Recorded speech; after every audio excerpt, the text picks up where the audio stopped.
Hello అండి. పితృ రుణాలు తీర్చుకునేటువంటి మహాలయ పక్షాలని గురించిన వీడియో మనం చెప్పుకుంటున్నాం కదా! నిన్నటి వీడియోలో కొన్ని విశేషాలను చెప్పుకున్నాం. దానికి సంబంధించి ఇంకొన్ని విశేషాలని ఈనాటి వీడియోలో తెలియజేయడం జరుగుతుందనమాట. అయితే మనం ఏం చెప్పుకున్నాం? మహాలయ పక్షాలు పితృదేవతారాధనకి చాలా ముఖ్యమైనవి అని చెప్పి, ఏ తిథి నాడు మనం పితృదేవతారాధన చేస్తే ఎలాంటి ఫలితాలు కలుగుతాయో అని మనం నిన్నటి వీడియోలో చెప్పుకోవడం జరిగింది. ఇప్పుడు అసలు మీరు అడగొచ్చు కొంతమంది, ఏమండి అసలు ఆ పితృకార్యాలు చేయకపోతే ఏమవుతుంది అని చెప్పి ఉంటారు కదా, ప్రశ్నలు వేసేటువంటి వాళ్ళు అడుగుతూ ఉంటారు. కాబట్టి పితృకార్యాలు చేయకపోతే ఏమవుతుంది అంటే, స్వకులం పీడయే ప్రేత పరఛిద్రేణ పీడయేత్ జీవన్ సదృశ్యతే స్నేహి మృతో దుష్టత్వమాప్నుయాత్ అని గరుడ పురాణంలో సాక్షాత్తు శ్రీ మహావిష్ణువే చెప్పడం జరిగిందనమాట. చూడండి, పితృకార్యాలు చేయకపోతే ఏమవుతుంది అంటే, స్వకులం పీడయే ప్రేత పరఛిద్రేణ పీడయేత్ జీవన్ సదృశ్యతే స్నేహి మృతో దుష్టత్వం ఆప్నుయాత్. అంటే ఈ శ్లోకం యొక్క అర్థం ఏంది అంటే, దీన్ని అసలు ఫస్ట్ ఈ శ్లోకాన్ని ప్రతి ఒక్కళ్ళు కూడా ఏదైనా సరే ఒక నోటీస్ బోర్డు లాగా రాసుకొని మీరుండే చోట దాన్ని అంటించుకోవాలి. ప్రతిరోజు మీరు నిద్ర లేవగానే దాన్ని చూసేటట్టుగా పెట్టుకోవాలన్నమాట, తయారు చేసుకొని. ఎందుకంటే ఇది గరుడ పురాణంలో శ్రీ మహావిష్ణువు గరుడమంతుడితో చెప్పినటువంటి శ్లోకం అనమాట. గరుడ పురాణంలో సాక్షాత్ ఎవరు చెప్పారంటే శ్రీ మహావిష్ణువే చెప్పినటువంటి సత్యం ఇదనమాట. ఎందుకంటే మనల్ని నవమాసాలు మోసి పెంచి మనల్ని కడుపులో పెట్టుకొని పెంచి పెద్ద చేసి అటువంటి తల్లిదండ్రులు వాళ్ళ ప్రాణాలు పోయిన తర్వాత కూడా వాళ్ళు పాపం మన ఇంటి యొక్క చూరు పట్టుకొని వేళ్లాడుతూ ఉంటారనమాట. అట్లాంటి పితరుల్ని మనం నిర్లక్ష్యం చేసి వాళ్ళ గనక ప్రేత రూపం గనక విడిపించకపోతే ఏం జరుగుతుందో శ్రీ మహావిష్ణువు గరుడ పురాణంలో చెప్పాడనమాట. ఈ ప్రేత రూపం ఎవరైతే వాళ్ళు విడిపించరో, తల్లిదండ్రులకి కర్మకాండలు అవి చేయరో, ఆ ప్రేత రూపాన్ని విడిపించరో, అలాంటి కులాన్ని ఆ పితృదేవతలే నాశనం చేస్తారట. ఎందుకంటే అది వాళ్ళే స్వయంగా చేయొచ్చు, లేదా ఏదైనా శత్రువుల చేత అయినా సరే చేయించవచ్చు. వాళ్ళ శరీరంతో ఉన్నప్పుడు, బతికున్నప్పుడు వీళ్ళు నా వాళ్ళు, నా కొడుకు, నా కోడలు, నా మనవడు, నా మనవరాలు ఇలా అనుకున్నటువంటి వాళ్ళు ఎంతో ప్రేమతో సాగినటువంటి పితృదేవతలే వాళ్ళు చనిపోయిన తర్వాత వాళ్ళని గనక ఆ ప్రేత రూపం గనక విడిపించకపోతే వాళ్ళే ఆగర్భ శత్రువులుగా మారి పీడిస్తారట. ప్రేతలు ఎవరెవరిని ఎలా బాధిస్తారో విష్ణుమూర్తి గరుత్మంతుడికి గరుడ పురాణంలో చెప్పాడనమాట. ఆయన చెప్పిన దాన్ని బట్టే ఈ మహాలయ పక్షాలు, ఈ అమావాస్య ప్రాధాన్యత, ఈ ఉత్తరాయణ దక్షిణాయన పుణ్యకాలాల్లో తర్పణాలు వదలాలి, ఇవన్నీ కూడా తెలియడం జరిగింది మనకంటే. ఈ రోజుల్లో ఖచ్చితంగా పితృదేవతల్ని అర్చించాలి అని చెప్పి చెప్పడం జరిగిందనమాట. కాబట్టి ఈ భాద్రపద మాసం బహుళపక్షం అంతా కూడా పితృదేవతలకి ఎంత ప్రీతికరమైన మాసమో దీన్ని బట్టే మనకి అర్థమవుతుందన్నమాట. ఇంత ముందరే చెప్పుకున్నాం మనం, భాద్రపద బహుళ పాడ్యమి నుంచి అమావాస్య వరకు ఉన్నటువంటి ఈ 15 రోజుల్ని కూడా మనం ఒకసారి ఖగోళంలో పరిశీలించినట్లయితే ఖగోళంలో కూడా ఎలాంటి మార్పులు జరుగుతాయంటే, ఖగోళంలో కూడా ఈ భాద్రపద బహుళ పాడ్యమి నుంచి అమావాస్య వరకు ఈ 15 రోజుల్ని కూడా మనం పరిశీలిస్తే ఖగోళంలో సూర్యుడు కొద్ది రోజులు సింహరాశిలో ఉంటాడట, ఆ తర్వాత కొద్ది రోజులు కన్యారాశిలో కూడా ఉంటాడనమాట. ఒక్కోసారి ఒక రాశిలో ఉండగానే భాద్రపద మాసం యొక్క పితృపక్షం గడిచిపోతుంది. అంటే ఒకసారి సింహరాశిలో ఉండగానే ఈ పితృపక్షం అనేటువంటిది గడిచిపోతుంది, కన్యారాశిలోకి రాకుండానే. ఒక్కొక్కసారి సింహరాశిలో ప్రారంభమై కన్యారాశిలో కూడా కొద్ది రోజులు అనేటువంటిది పితృపక్షం ఉంటుందన్నమాట. ఇంకా అట్లా కాకుండా సూర్యుడు కనుక కన్యా తులారాశుల్లో సంచారం చేసి వృశ్చిక రాశి ప్రవేశం జరిగే వరకు ప్రేతపురి అంటే అదంతా కూడా శూన్యంగా ఉంటుందిట అని శాస్త్రంలో కూడా చెప్పబడి ఉందన్నమాట. సూర్యుడు తర్వాత ఇది అయిపోయిన తర్వాత సూర్యుడు సింహరాశి కన్యారాశి అయిపోయిన తర్వాత సూర్యుడు కన్యా తుల రాశుల్లో కనుక సంచారం చేసి ఆ తర్వాత ఆయన మళ్ళీ వృశ్చిక రాశిలో ప్రవేశం చేసేంత వరకు కూడా ప్రేతపురి అంతా కూడా శూన్యంగా ఉంటుందని శాస్త్రవచనం. కాబట్టి కన్యా తులారాశుల్లో సూర్య సంచారం జరిగే ఈ సుమారు 20 రోజుల కాలం అంతా కూడా పితృదేవతలు వాళ్ళ యొక్క లోకల్లో, ఆ పితృపురిలో, ఆ పితృలోకల్లో భోజన పానీయాలు లేకుండా ఉంటారట వాళ్ళు ఆ ప్రేతపురిలో. ఎప్పటి నుంచి? మనం ఇంత ముందర చెప్పుకున్నాం.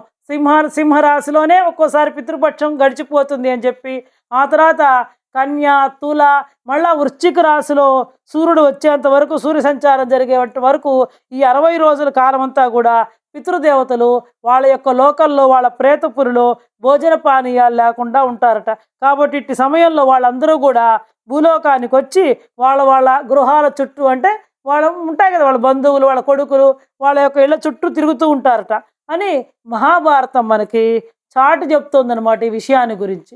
మహాభారత గ్రంథం కనుక చదివినట్టయితే మనకి ఈ విషయాన్ని చక్కగా తెలుస్తుంది, మనకు అర్థమవుతుంది అనమాట. అంటే దీన్ని బట్టి ఏమని, కాబట్టి చనిపోయినటువంటి వాళ్ళు మన చుట్టూనే తిరుగుతూ ఉంటారు, కాబట్టి వాళ్ళకి చేయాల్సినటువంటి ఆ ప్రేత రూపాన్ని పోగొట్టాల్సినటువంటి బాధ్యత కొడుకు, వాళ్ళ కర్మకాండాలు నిర్వహించాల్సినటువంటి బాధ్యత ఆ కొడుకు మీద ఉంటుంది.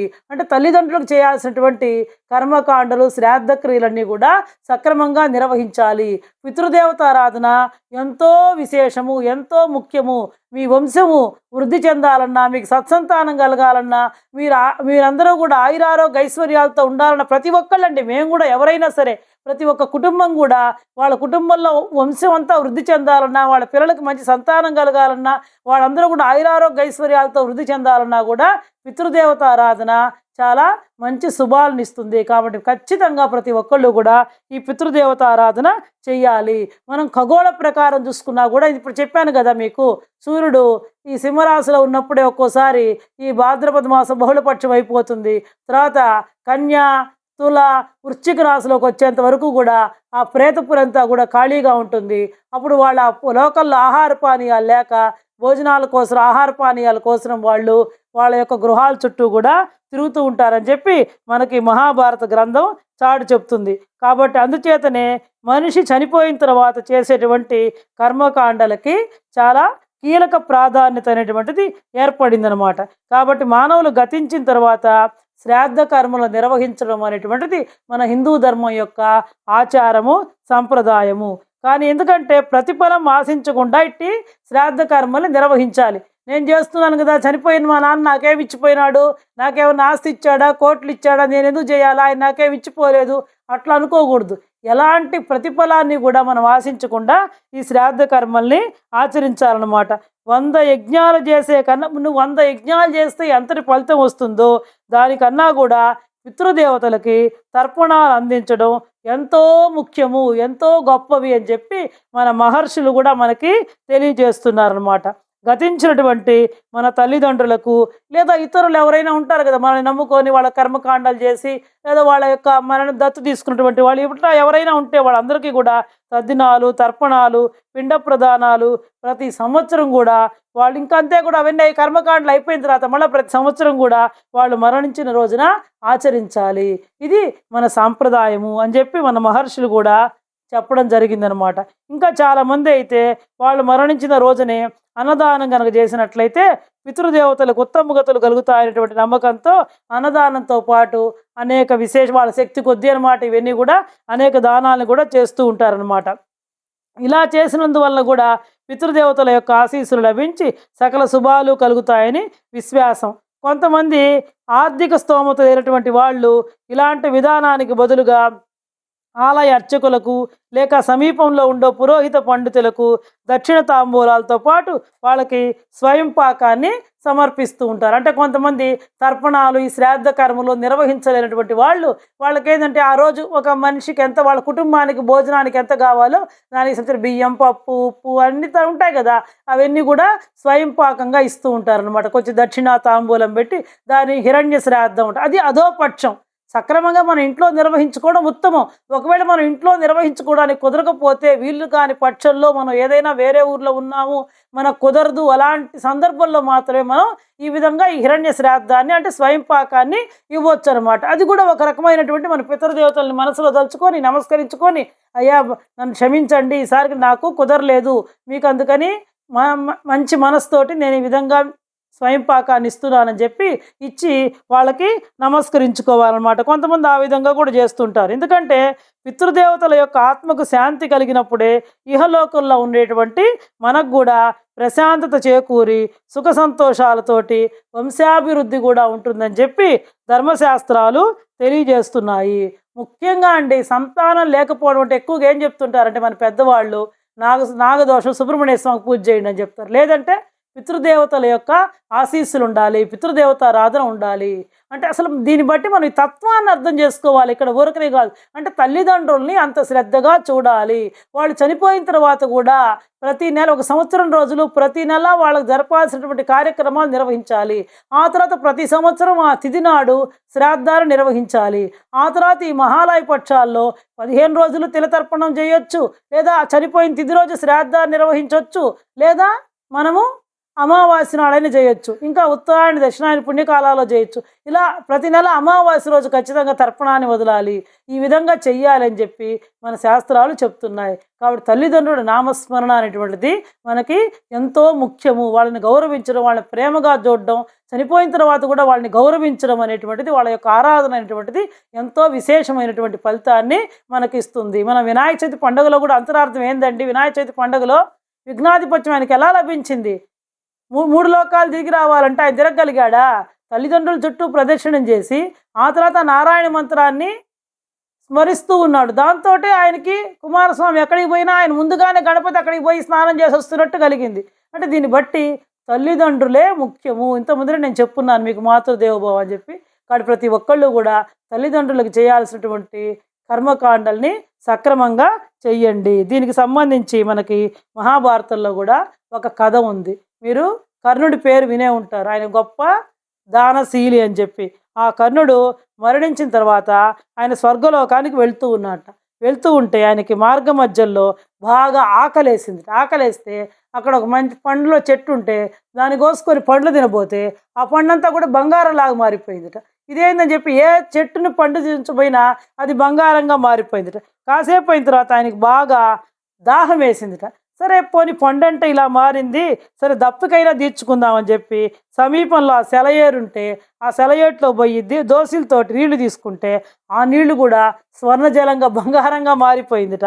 అప్పుడు ఆయనకి ఏం చేయాలో అర్థం కాలేదుట. సరే అట్లాగే స్వర్గానికి వెళ్ళాడనమాట. స్వర్గానికి వెళ్ళిన తర్వాత ఆయన ఏది పట్టుకుంటే అదేంటంటే బంగారం అయిపోతుంది అనమాట. ఈయనకేంది బంగారం తింటాం, ఎవరిమైనా కూడా తినాం కదా. అప్పుడు ఆయనకి ఇది అర్థం కాలేదుట. ఈ విధంగా జరగడానికి ఏంది ప్రధాన కారణం ఏందని చెప్పి కర్ణుడు ఆశ్చర్యపోతూ ఉంటే, ఆలోచిస్తూ ఉంటే అప్పుడు వాళ్ళు అన్నారట, ఓ కర్ణ, నువ్వు ధన కనక వస్తు వాహనాలన్నీ కూడా దానం చేసావు, దాన కర్ణుడిగా పేరుగాంచావు, కానీ నువ్వు ఏ ఒక్కళ్ళకు కూడా పట్టెడు అన్నం కానీ పెట్టి నువ్వు వాళ్ళ యొక్క ఆకలిని తీర్చలేదు. కాబట్టి దానాలన్నింటిలో కూడా అన్నదానం ఫస్ట్, జలదానం మన వైశాఖ మాస మహత్యంలో కూడా చెప్పుకున్నాం. జలదానం, అన్నదానం, వస్త్రదానం, ప్రాథమిక అవసరాలు తీర్చాలి. కాబట్టి నువ్వు అందరి ఒక్కళ్ళకు కూడా అంత పట్టెడు అన్నం పెట్టలేదు, ఆకలి తీర్చలేదు. కాబట్టి అందుకే నీకు ఈ స్థితి లభించింది అని చెప్పి ఆ శరీరవాణి పైనుంచి పలికిందిట. ఆ మాటలు కర్ణుడికి వినపడ్డాయట. వెంటనే కర్ణుడు వెంటనే మహానుభావుడు కాబట్టి కర్ణుడి యొక్క తండ్రి, ఆయన సూర్యుడి వల్ల జన్మించాడు కదా, తన తండ్రి అయినటువంటి ఆ సూర్యదేవుడిని ప్రార్థిస్తే అప్పుడు ఆ సూర్యదేవుడు ఇంద్రుడిని పిలిచి, పాపం అయ్యా మా అబ్బాయి సంగతి చూడు అని చెప్తే అప్పుడు సూర్యదేవుని యొక్క అనుగ్రహం మేరకు అప్పుడు ఇంద్రుడు ఒక అవకాశాన్ని ఇచ్చాట. ఎవరికి? కర్ణుడికి. అదేంటంటే నువ్వు తక్షణమే భూలోకానికి వెళ్ళి అక్కడ వాళ్ళందరికీ కూడా అన్నపానీయాలను అందజేసి మళ్ళా మాతాపితరులందరికీ కూడా తర్పణాలు వదిలి తిరిగి స్వర్గానికి రావడము. ఎందుకంటే ఆయన మహానుభావుడు కాబట్టి, కర్ణుడు గొప్పవాడు కాబట్టి, సూర్యుని అంశతో జన్మించాడు కాబట్టి, ఆయన తండ్రి సూర్యుడు కాబట్టి ఆయన ఆ విధంగా చేసుకోగలిగాడు. మనమైతే చేయగలమా? కాబట్టి మనం ఇవన్నీ ఎందుకు వింటున్నామంటే మనం బతికున్నప్పుడే మనం చేయాల్సినటువంటి పనులన్నీ కూడా సక్రమంగా చేయడానికే మనకి ఈ పురాణాలు, ఈ కథలు ఇవన్నీ కూడా. కాబట్టి ఇంద్రుని యొక్క ఆదేశం మేరకి మళ్ళీ ఆ కర్ణుడు ఎప్పుడు వచ్చాడంటే ఈ భాద్రపద మాసంలో బహుళ పాడ్యమి రోజున భూలోకానికి రావడము, ఇక్కడ ఉండేటువంటి పేదలకి అన్న సంతర్పణలు, పితరులకు తర్పణ పిండ ప్రదానాలు వదిలి తిరిగి భాద్రపద అమావాస్య రోజున స్వర్గానికి వెళ్ళాట. ఇట్టి అన్న సంతర్పణలు, పితృతర్పణాలు చేసినందున స్వర్గలోకంలో కర్ణుడు సుఖంగా ఉండడానికి అవకాశం లభించిందిట. అందుకని అప్పటి నుంచి మహాలయ పక్షాలు ప్రారంభమైనవి. ఎందుకంటే కర్ణుడు అన్ని దానాలు చేశాడు, కానీ అన్నదానం కానీ జలదానం కానీ చేయలేదు కాబట్టి ఆయనకి స్వర్గలోకానికి వెళ్ళినా కూడా ఆకలి దప్పికలు తీరలేదు. దాంతో తన తండ్రి అయినటువంటి సూర్యుని వరప్రభావం వల్ల, ఇంద్రుని యొక్క అనుగ్రహం వల్ల మళ్ళా భూలోకానికి వచ్చాడు. అని ఏ రోజు వచ్చాడంటే భాద్రపద బహుళ పాడ్యమి రోజున వచ్చి అమావాస్య వరకు కూడా ఆ 15 రోజులు తన పితృదేవతలకి తిలతర్పణాలు, పిండ ప్రదానాలు, అన్నశ్రాద్ధాలు చేసి అందరికీ అన్నదానము, జలదానము అన్నీ కూడా చేసి అమావాస్య రోజున ఆయన మళ్ళీ తిరిగి స్వర్గలోకానికి వెళ్ళాడనమాట. అప్పటి నుంచి ఆయనకి కర్ణుడికి స్వర్గలోకంలో సుఖంగా ఉండడానికి అవకాశం అనేటువంటిది ఏర్పడింది. కాబట్టి కర్ణుడు భూలోకానికి వచ్చి ఇక్కడ కొద్ది రోజులు ఉండి తిరిగి స్వర్గానికి వెళ్ళినటువంటి ఈ 15 రోజులకే, ఈ పక్షం రోజులకే మహాలయ పక్షము అని పేరు. ఇప్పుడు అర్థమైంది కదండి మహాలయ పక్షాలను ఎందుకు వచ్చాయంటే, కర్ణుడు భూలోకానికి వచ్చి ఆయన ఈ భాద్రపద బహుళ పాడ్యమి రోజున భూలోకానికి వచ్చి అమావాస్య రోజు వరకు ఆయన ఈ అన్నదానము, పిండ ప్రదానము, శ్రాద్ధాలు ఇవన్నీ నిర్వహించి అందరికి అన్ని దానాలు చేసి మళ్ళీ స్వర్గలోకానికి వెళ్ళి సుఖంగా ఉన్నాడు. కాబట్టి కర్ణుడు భూలోకానికి వచ్చి ఇక్కడ కొద్ది రోజులుండి తిరిగి స్వర్గానికి వెళ్ళిన ఈ పక్షం రోజులకే, ఈ 15 రోజులకే మహాలయ పక్షము అని పేరు.